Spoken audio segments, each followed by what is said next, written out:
Après 50 ans, beaucoup de personnes commencent à dire la même chose sans toujours oser l'avouer franchement. Je me sens plus raide. J'ai mal aux genoux quand je monte les escaliers. Ma hanche me gêne quand je me lève. Mes mains sont moins souples qu'avant. Et très souvent, la réaction est toujours la même. On met tout sur le compte de l'âge, on supporte, on attend, on réduit ses mouvements, puis on s'habitue peu à peu à vivre dans une gêne qui grignote la liberté. Pourtant, les douleurs articulaires, et notamment l'arthrose qui devient plus fréquente avec l'âge, ne se résument pas à une fatalité qu'il faudrait subir en silence. Les symptômes habituels comprennent la douleur, une raideur après le repos ou l'inactivité, et une baisse de mobilité. Les genoux, les hanches, les mains, le cou et le bas du dos font partie des zones souvent touchées. Et c'est justement là que se trouve le grand piège. Plus une articulation fait mal, plus on a envie de moins bouger. Sur le moment, cela semble logique. On se dit qu'en protégeant l'articulation, on va la soulager, mais à long terme, l'inverse peut se produire.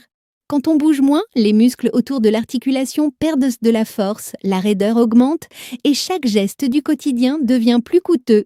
Les recommandations françaises et internationales font au contraire de l'activité physique adaptée et des exercices ciblés une base du traitement de l'arthrose.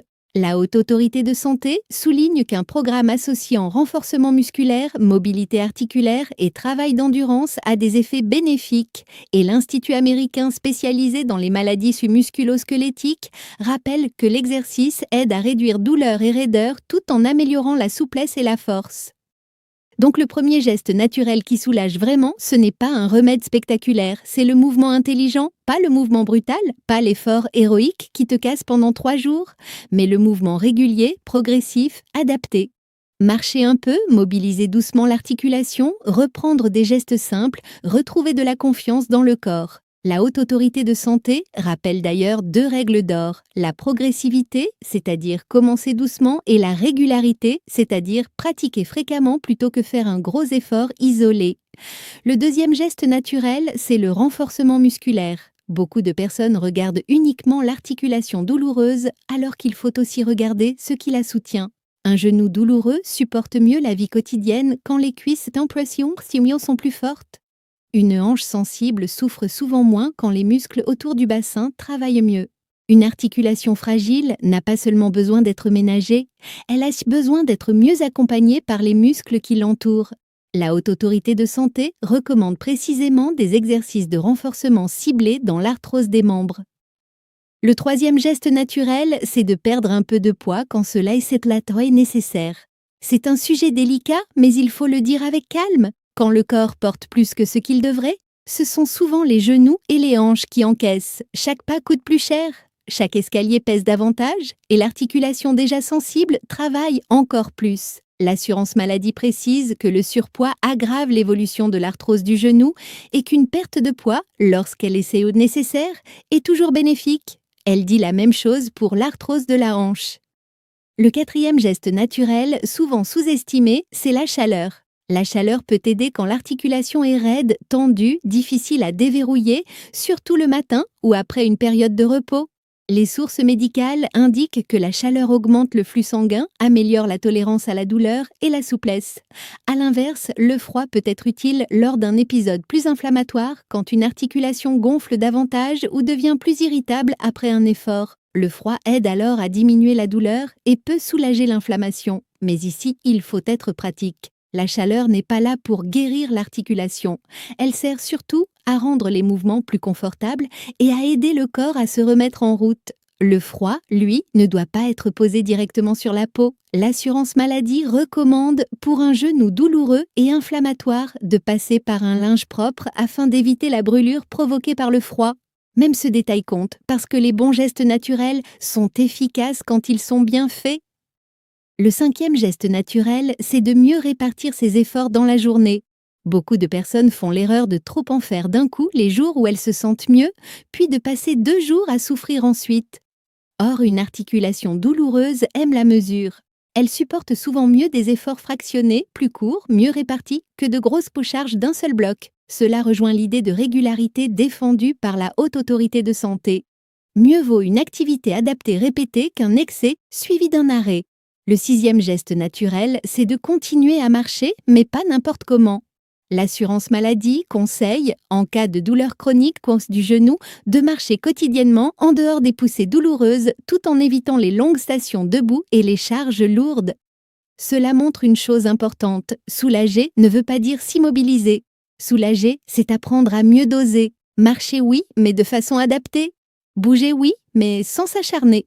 Le 7e geste naturel, c'est d'utiliser des aides intelligentes quand elles deviennent utiles. Beaucoup de gens repoussent trop longtemps l'idée d'une canne, d'un appui ou d'un petit aménagement. Pourtant, ces aides ne sont pas une défaite. Elles peuvent au contraire diminuer la douleur, améliorer la sécurité et éviter qu'une articulation déjà sensible ne s'épuise encore plus. L'assurance maladie indique que, si besoin, on peut s'aider d'une canne pour soulager les articulations en la tenant du côté opposé au genou le plus douloureux. L'Institut américain spécialisé dans les maladies articulaires recommande aussi certains dispositifs d'aide pour réduire la douleur et stabiliser les déplacements. Le 8e geste naturel, c'est de protéger le sommeil et le moral. Une douleur articulaire qui dure ne touche pas seulement l'articulation. Elle finit aussi par user la patience, la qualité du repos, la motivation à bouger et parfois même l'humeur. Et plus on dort mal, plus la douleur semble lourde le lendemain.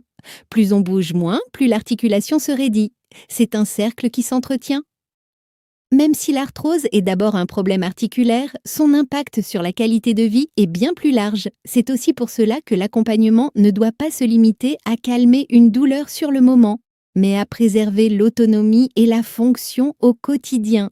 Il faut aussi dire clairement ce qu'il faut éviter. Il faut éviter l'immobilité prolongée.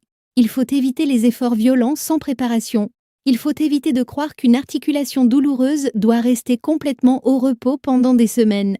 Il faut éviter de porter lourd inutilement quand la douleur est là. Et il faut éviter de banaliser une gêne qui s'installe, surtout quand elle réduit la marche, les escaliers, les gestes de tous les jours ou l'autonomie. Les conseils de l'assurance maladie pour les douleurs du genou et les recommandations sur l'activité physique vont tous dans le même sens. Adapter oui, abandonner non. Mais il y a aussi un point capital. Toutes les douleurs articulaires après 50 ans ne sont pas juste de l'arthrose.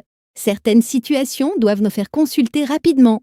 Une douleur très brutale, une articulation rouge, chaude, gonflée, une forte douleur apparue d'un coup, surtout si elle s'accompagne de fièvre, de frissons ou d'un état général altéré, demande un avis médical urgent.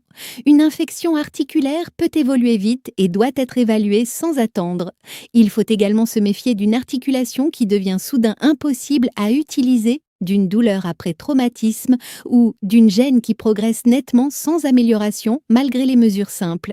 Quand le corps change de façon inhabituelle, il ne faut pas tout mettre sur le compte de l'âge. L'âge explique certaines fragilités, mais il ne doit jamais servir d'excuse pour ignorer un vrai signal d'alerte. Alors, qu'est-ce qu'il faut retenir au fond ? Il faut retenir que les douleurs articulaires après 50 ans ne se soulagent pas seulement par le repos ou par l'attente.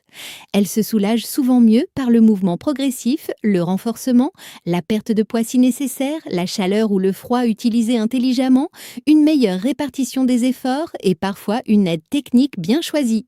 Il faut retenir aussi qu'une articulation douloureuse aime la régularité bien plus que l'excès, et qu'une douleur qui s'accompagne de rougeur, de chaleur, de gonflement marqué ou de fièvre doit être prise très au sérieux.